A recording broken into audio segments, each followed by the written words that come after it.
আগন্তুক 30 সেপ্টেম্বৰ তাৰিখে বঙাইগাঁও মহাবিদ্যালয়ৰ যি ছাত্ৰ একতা সভাৰ নিৰ্বাচন আছে নিৰ্বাচন অনুষ্ঠিত হ'ব আৰু এইবেলি যি নিৰ্বাচন অনুষ্ঠিত হ'বলৈ গৈ আছে এই নিৰ্বাচন এক প্ৰকাৰ হেৰেঙা হ'ব বুলি ইতিমধ্যে ধাৰণা কৰা হৈছে বঙাইগাঁও ছাত্ৰ সমাজৰ তৰফৰ পৰা কাৰণ 11টাকৈ পদত ইতিমধ্যে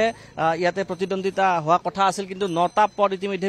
বিনা প্ৰতিদ্বন্দ্বিতাৰে জয়লাভ কৰিবলৈ সক্ষম হৈছে আৰু অসম ছাত্ৰ পৰিষদে এই 9টা পদতে আপোনাৰ বিনা প্ৰতিদ্বন্দ্বিতাৰে জয়লাভ কৰিবলৈ সক্ষম হৈছে অৰ্থাৎ তেওঁলোকক ইতিমধ্যে জয় বুলি ঘোষণা কৰি দিয়া হৈছে আৰু মাত্ৰ 2টা পদত উপসভাপতি আৰু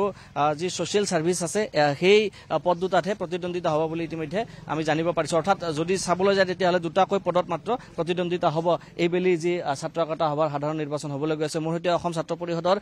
আপোনাৰ বঙাইগাঁও জিলা সভাপতি আছে তন্ময় ৰায় তন্ময় আপোনাক স্বাগতম জনাইছো আমি দেখিছো যে এইবাৰ নিৰ্বাচন হেৰেঙা হ'বলৈ গৈ আছে কাৰণ মাত্ৰ 2টা পদতহে প্ৰতিদ্বন্দ্বিতা হ'ব ইতিমধ্যে 9টাকৈ পদত অসম ছাত্ৰ পৰিষদে জয়লাভ কৰিছে কি ক'ব হয় পোনপ্ৰথমতে ধন্যবাদ জনাইছো আপোনালোক সংবাদমেল দাদা বন্ধুসকলক ইতিমধ্যে আমাৰ 23 তাৰিখে যি নমিনেশ্যন আছিলে নমিনেশ্যনৰ দিনাখন ইতিমধ্যে ঘোষণা হৈ গৈছে যে অসম ছাত্ৰ পৰিষদৰ সমৰ্থিত প্ৰাৰ্থী 9গৰাকীয়ে বিনা প্ৰতিদ্বন্দ্বিতাৰে জয়লাভ কৰিছে আৰু এই জয় অকল আমাৰ জয় নহয় এই জয় হৈছে বঙাইগাঁও মহাবিদ্যালয়ৰ জয় এই জয় হৈছে বঙাইগাঁও বাসিন্দাসকলৰ জয় কাৰণ কিয় আজি দেখিবলৈ পাইছো যে বিৰোধী শূন্য এইটো এই কাৰণেই হৈছে কাৰণ বঙাইগাঁও মহাবিদ্যালয়ৰ ছাত্ৰ সমাজৰ মাজত আঞ্চলিকতাবাদী শক্তিৰ যি তেখেতসকলে বিশ্বাস ৰাখিছে আশ্বাস ৰাখিছে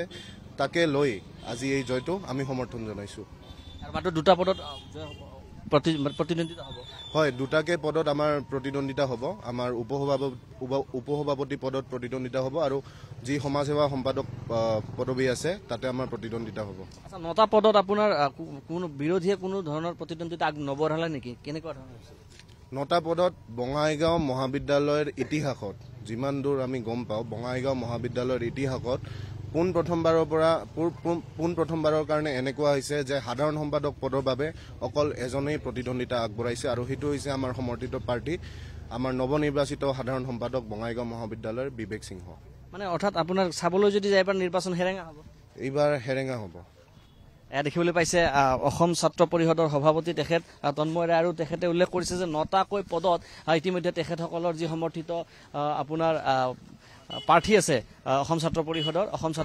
সমৰ্থিত প্ৰাৰ্থীয়ে ইতিমধ্যে জয়লাভ কৰিছে আৰু দেখিবলৈ পাইছে ছাত্ৰ ছাত্ৰীসকল প্ৰায় একত্ৰিত হৈ আছে অকণমান আমি ছাত্ৰ ছাত্ৰীসকলৰ পৰা জানিবলৈ যত্ন কৰিছো আপোনাক স্বাগতম জনাইছো নিৰ্বাচন আহি আছে মাত্ৰ 2টা পদতে নিৰ্বাচন হ'ব কেনেকুৱা দেখিছে পৰিৱেশবিলাক মইতো এইটো ভালেই দেখিছো মই এইবাৰ বঙাইগাঁও মহাবিদ্যালয়ৰ সাধাৰণ নিৰ্বাচনত গেমছ এণ্ড স্পৰ্টছ ছেক্ৰেটাৰীৰ বাবে প্ৰতিদ্বন্দ্বিতা আগবঢ়াইছিলোঁ আৰু মই বিনা প্ৰতিদ্বন্দ্বিতাৰেই এই পদটো জয়লাভ কৰিছোঁ মই আশা কৰিছোঁ মোৰ ছ'চিয়েল ছাৰ্ভিচ ছেক্ৰেটাৰী আৰু ভাইচ প্ৰেছিডেণ্টক এনেকৈ জিকিবলৈ একেলগে যাতে মই কাম কৰোঁ আৰু চবৰ লগত মিলি চলো দুগৰাকীকৈ প্ৰাৰ্থী আছে যি প্ৰাৰ্থী দুগৰাকী এইবাৰ প্ৰতিদ্বন্দ্বিতা আগবঢ়াইছে তেখেতসকলৰ মাজত নিৰ্বাচন হ'ব আপোনালোকৰ মাজত নিৰ্বাচন হ'ব হয় আমাৰ মাজত নিৰ্বাচন হ'ব কেনেকুৱা দেখিছে পৰিৱেশ আমাৰ যিহেতু গোটেইবিলাক প্ৰাৰ্থীয়ে জিকিছে প্ৰায় 9টা প্ৰাৰ্থী জিকিছে আমি 2জন মাত্ৰ বাকী আছো তাৰ কাৰণে পৰিৱেশ অলপ হেৰেঙা তথাপিও নিৰ্বাচন খেলিব লাগিব আৰু ভাল লাগিব সকলোৱে খেলিম আৰু সকলোকে আহি ভোট দিয়ে যাতে তাকে কামনা কৰিছো আৰু সকলোকে আন্তৰিক অভিনন্দন জ্ঞাপন কৰিছো মানে আপুনি ক'ত আছে মই ভাইচ প্ৰেছিডেণ্ট উপসভাপতি পদত প্ৰতিদ্বন্দ্বিতা আগবঢ়াইছো মোৰ নাম ৰায় ৰুদ্ৰমণি দেখিবলৈ পাইছে ধুনীয়া পৰিৱেশ এগৰাকী ছাত্ৰীক দেখিছো কেনেকুৱা পৰিৱেশ দেখিছে নমস্কাৰ মোৰ নাম মাহাতো চাইবা আৰু মই এবাৰ অহালগীয়া 2024-25 বৰ্ষৰ বঙাইগাঁও ছাত্ৰ একতা সভাৰ ফাইনেন্স ছেক্ৰেটাৰীত বিনা প্ৰতিদ্বন্দ্বিতাৰে জয়লাভ কৰিছোঁ আৰু মোৰ অকলে জিকিলে নহ'ব মোৰ লগত গোটেইখিনি মোৰ টীমক জিকাব লাগিব সেইকাৰণে মই ষ্টুডেণ্টছক অনুৰোধ কৰোঁ কি তেহঁতে আপোনাৰ নিজৰ বহুমূলীয় ভোটটো দি তেহঁতক জয়যুক্ত কৰক আৰু মই আশা ৰাখোঁ কি তেহঁতেও জিকিব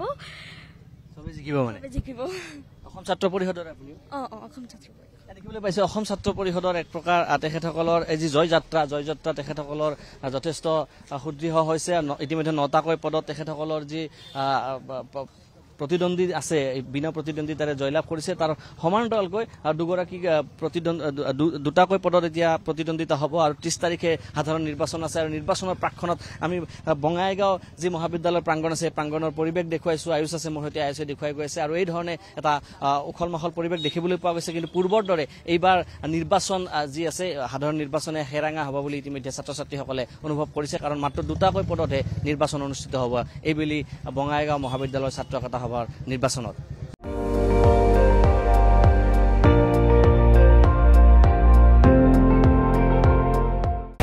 আপুনি চাই আছে ND24